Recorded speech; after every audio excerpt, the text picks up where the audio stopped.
Hey everybody, so here's the roundup video you guys are always looking forward to. So today's the Italian Grand Prix. But before that, well, I have to say that I missed out on the Belgian Grand Prix like last week. So that's the reason why I actually didn't post anything on it. Whereas like I kind of watched the Italian Grand Prix 2 days ago, so that's the reason why I'm here. The reason why I didn't actually post anything on the Belgian Grand Prix, although it's more dramatic than the Italian Grand Prix, damn it, I missed it again, just like the Austrian Grand Prix and the German Grand Prix, but whatever. So yeah, so basically I missed it because like, I had training, I had this Singapore Grand Prix training over during the Belgian Grand Prix weekend. So I was kind of busy and like I had a lot of assignment due like this week. I'm so glad that I actually had like two of them already done. So I'm only left with the group assignment. So I was thinking like since I'm already so fed up with my assignments, why don't I just create a video? Hopefully it's short. I'll just narrow everything down, I guess. Yeah, just create a video before I actually continue on with my group assignment like later on. So I hope you guys enjoy this. And yeah, I'm wearing a bandana today because like my hair is really messy. I usually do that on messy days, so yeah. it can't be tamed with a cap, neither does it look nice like tied up, so I had to wear a bandana. So yeah. I hope you guys are okay with it. But my hair is still long, so yeah, in case you guys are wondering, oh, did she cut her hair? Or like, nah, it's still the same. It's just that it's really, really messy. So yeah, so the Italian Grand Prix, nothing really much to talk about. It's more like off-track action again. Like, I'll get to that later on.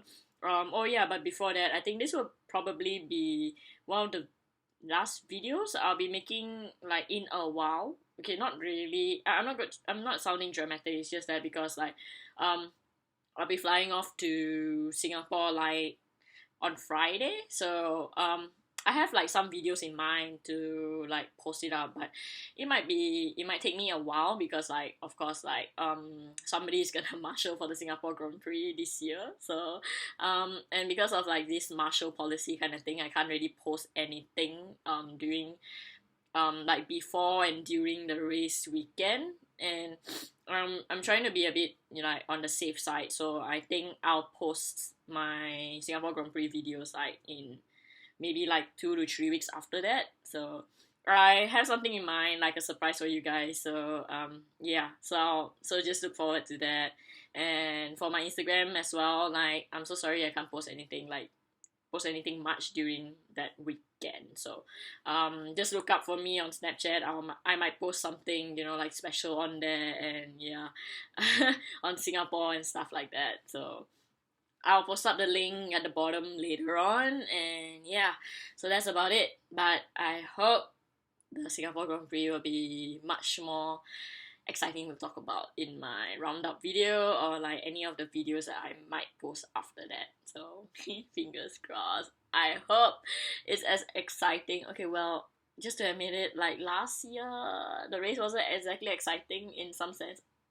Of course, like we had like a different winner, and like some podium finishes like differently from the other races last year. But the race was pretty anticlimactic throughout, except for the guy that actually like walked across the track. Well, I think that's the only like worth mentioning about. Like he was actually like walking across the track, like he was walking leisurely in actual fact.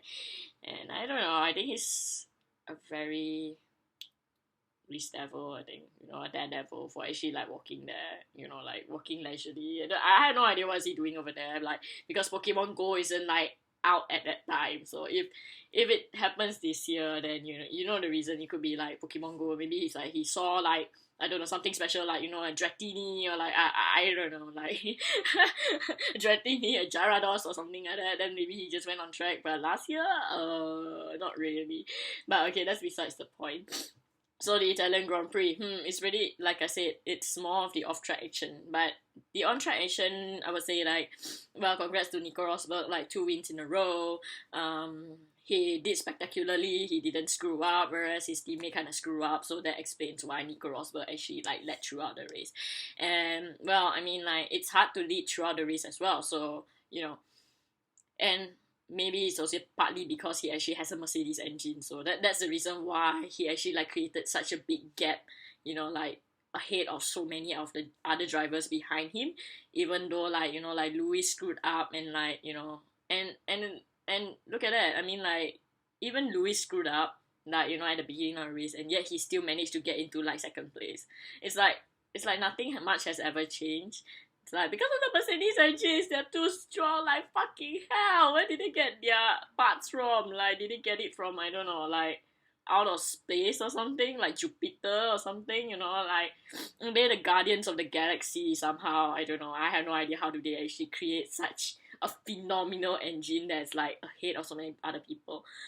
It's good for the Mercedes fans, but it's not good for like all the other fans out there, because like it's another boring one. And it seems like like there's not, I mean the other drivers are fast. I mean because it's Monza, for goodness sake, it's one of the fastest F1 tracks like currently that we have. But I mean look at it, it's like the Mercedes engines are like going so fast, and then like the others are like, oh, okay, we're just behind you, but it's still very slow. As an example for Ferrari, that like their gap is huge. So what's the difference if they finish third and fourth, but it's good. Talking about Ferrari, yeah, congrats as well. Like at least they have like one like driver on podium in their home race. Hallelujah, Monza. Da, da, da, da, da, da. Well, you know that from Nico Rosberg's like high singing during the podium interview. So I did a really bad job of that, but well, I'm just trying to like incite you guys with some emotions through this video. So yeah, but talking about Ferrari, I mean they could have gotten like a second and third in my opinion, but they kind of screwed up for their tire strategy. If they actually like chose the right tires, they could have actually gotten like second and third with just one pit stop strategy. But well, that didn't happen again. That reminds me of Australia. That reminds me of where else? Like you can just count the list of like this entire season.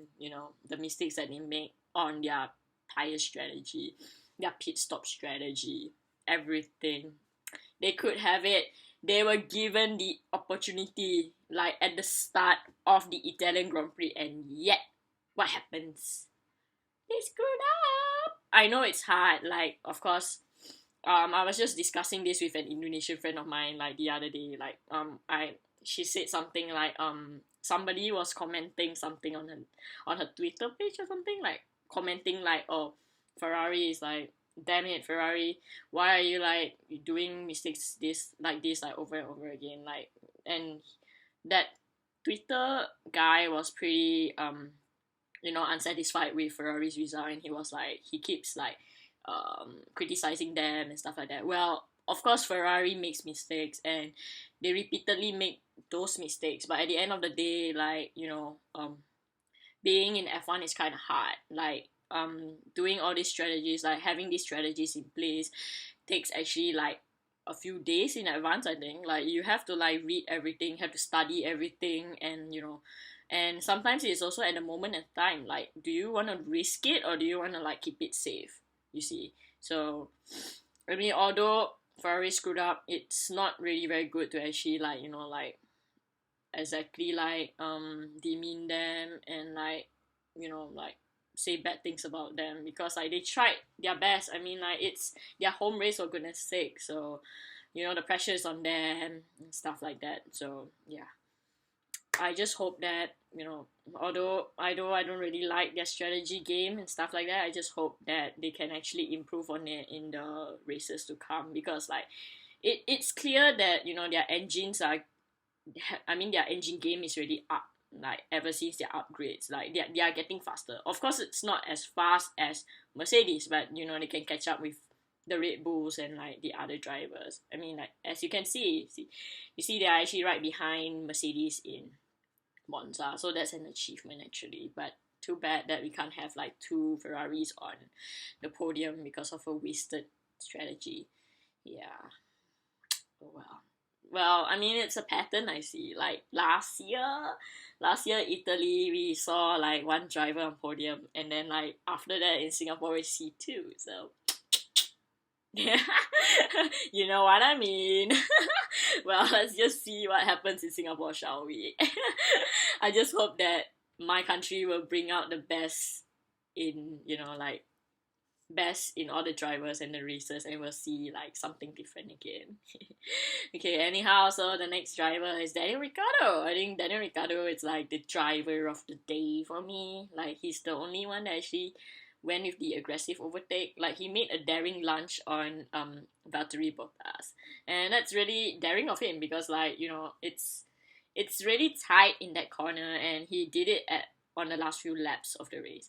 So like, but he has like the advantage because of his tire. He just like changed it to a super soft. So yeah, that's why he has extra grip and he could actually overtake Valtteri. But Valtteri was equally as strong as well. He was like defending himself, but well, we have the honey badger, and then he just overtake him. So yeah, so it's good. He finished fifth, and I mean, like, considering like Red Bull isn't exactly like the fast is like, I mean, their engines are usually like deficit in speed in terms of like track like this. So it's good to actually see them like, finishing in the points. So good job for them. Good job to them. And Haas, Esteban Esteban Gutierrez actually like qualified for 10th position, but unfortunately for him, he actually started really badly at the beginning. So yeah, too bad for him. So he actually like dropped down a few places, so he didn't actually gain the points. Whereas like Romain Grosjean actually like gained some places, but he was just short of one position. No, he could have gotten like like some points for the team, but he had to end up the 11. Can you imagine the frustration? But yeah, but good job on Haas team though. Like, they have come a long way, and like I say, Esteban actually like qualified 10. So that's like the team's first like Q3 entry. So like, there's still a lot of possibilities to come. Like, especially since they also had the Ferrari engine upgrades, which is similar to Ferrari. So I mean, who knows? They might have two drivers like finishing in the top 10 in Singapore. Who knows? So I just hope something exciting will happen. So Williams has finally overtaken Force India in the World's Constructor Championship. So now we have like Mercedes, which is like on heaven's level already because they are too high. And then we have Red Bull, then Ferrari, then we have Williams, then we have Force India. Those are the top 5 for you. Yep. And yeah, I think that's basically about it. Well, of course, Italy. Monza, I love the passion and the energy they have in there. Even though like, it's a boring race, they still like kept the fire going, and they were like raising their banners, raising their banners, their posters, their flags, like having their faces painted, having like those like F1 models on their heads, like, it's crazy, but it's a good kind of crazy. So you guys rock, man. I mean, although like, those are mostly Ferrari fans, but the intensity of like getting together, like, so having everyone around the world like together in Monza, it's a special thing, I guess. So you guys did a good job. Thanks for bringing out the best in a boring race, I guess. So yeah, I mean, like, at the end of the day, even if the race is boring, at least like, you have like fans enjoying themselves together with everyone around the world. So I think that's pretty special. That's what I would say for my Singapore Grand Prix experience as well, because like most Singapore Grand Prix is a street circuit, so you kind of expect that there's not gonna be much going on, except that unless you have major crashes, and then it kind of changes up the grid. But other than that, there's nothing going on. But what makes my Singapore Grand Prix so special is because I have so many friends around me, and like we share the same passion, and we share like, we share all our memories together because of Singapore Grand Prix. Each race actually brings about memories, and very, very sweet memories. So I gotta thank all my friends, and I can't wait to see you guys again in September, in 1 week's time. Oh my gosh. Okay, I'm getting a bit crazy right now. Maybe it's because I'm too high from sleeping like 10 hours like today. I mean, yesterday. I was like, I had like, my battery level is like full bar right now, or maybe like over exceeded. Because usually I don't sleep like more than 10 hours. I mean, like, I usually sleep like maybe maximum like 6 hours. So 10 hours is like a bit too much for me. But yeah, anyhow. So yeah, off track action. So unfortunately, we see like the announcement of Felipe making that he's saying that he's gonna retire at the end of this season. So yeah, and I mean, and then Jenson Button is gonna take this sabbatical leave, like, so that means he's not gonna drive in 2017, but he's gonna like come back in 2018 if there is a need for him to. That is, if Fernando is gonna retire and then like Jenson Button may come in, or if it's another way around, it could be like or maybe they don't want Stoffel anymore, then Jenson Button can come in. But I doubt so because Stoffel is he's young and talented, so who doesn't want him? And McLaren has already had their eyes on him like for many years. So yeah, so congrats to Stoffel for joining in. I think they actually made the right choice for like to have the new generation of F1. But of course, being like the fan that actually started watching like in the early 2000s, like I started watching in 2002 or 2003, I cannot remember, but either of those years, I've already watched like Felipe Massa and Jenson Button, like racing. They are basically like the veterans of my generation. Veterans makes them sound so old, but yeah. I mean, I grew up watching them. The two, Michael Schumacher and like consequently like the other drivers. But because the other drivers are not gonna leave yet, but it feels really emotional to have the two of them leaving at the same time. Although Jensen claims that, oh no, I'm not gonna leave, I'm still in McLaren. It's just that I'm not gonna drive in 2017. But what are the like the possibilities of him coming back to 2018? I don't think he's gonna come back anymore. If the season is gonna go on this boring, like you have to save tires, you have to save like your speed, you have to you have to keep track of your speed limit, you have to keep track of your track limits and stuff like that. I don't think it's worth coming back. So it's sad to see them go, but at the same time, it's like you have to understand that they have been racing for so many years and they're getting old. Especially Felipe Massa, he has a family, he has a son, so it's good for him to actually like stay back and like raise his son well and support him throughout. I mean, like, I'm sure we won't see the last of Felipe Massa. Maybe he might race in other categories in Brazil, like Rubens Barrichello, or like even an international act. Um, yeah, it's not the end. I mean, like, I believe that once the racing passion is in you, it's in you forever. So it just depends. I mean, like, it could be like Michael Schumacher as well. Like, he says he's gonna retire and then he comes back in like in a Mercedes. Anything can happen, but it's sad to see them go. It's devastating. I had tears in my eyes like that day when I heard that Felipe Massa is leaving. I mean, I saw that coming, but I just couldn't accept it at first because like having so many these memories with him, although I haven't actually seen him face to face, but like I've watched him on TV and seeing like his highs and lows, his accident, his very close championship winning like year, and Jenson Button and his championship winning year, and his funny side to him. They're all gonna be gone, and we just have another two more veterans left on the grid, which is Kimi Raikkonen and Fernando Alonso, and I'm sure they're gonna leave next year as well. So F1's not gonna be the same again.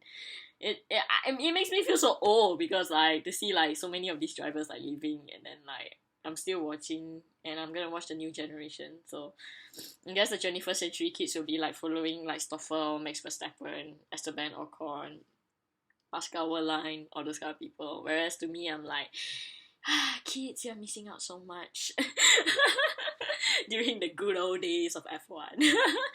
So yeah, but I wish them all the best. Like, we're gonna see a lot of Jensen, I think, next year, even though he said that he's gonna be on leave. I'm sure he's gonna be back in McLaren, like helping out and stuff like that. Maybe like see him attending the race and like or giving like advice to Fernando and Stoffel and Dern or something like that. So yeah, I think it's gonna be the end to them, but like I say, it goes on forever, and it's gonna go on forever in my heart anyway. So so yeah, that's basically basic. I don't know what's wrong with my pronunciation today because I think I'm talking too fast. But yeah, anyhow, that's about it for today. I hope you guys enjoy it. Just give it a like, give it a dislike, subscribe, comment, and I'll see you guys really really soon on Snapchat. So just look for the link for the username below. And but just to warn you first, like, even like, I mean, my Snapchat is pretty boring. It's only gonna be like super active. Like, I mean, it's gonna be on me with my food or my assignment. But well, I think it's worth adding me like this month because of Singapore Grand Prix. You guys can feel free to delete me off like after that. I don't mind. So yeah, that's about it. So I hope to see you guys very soon and enjoy the rest of your weekend before we head back to Asia for the F1 race. So see ya.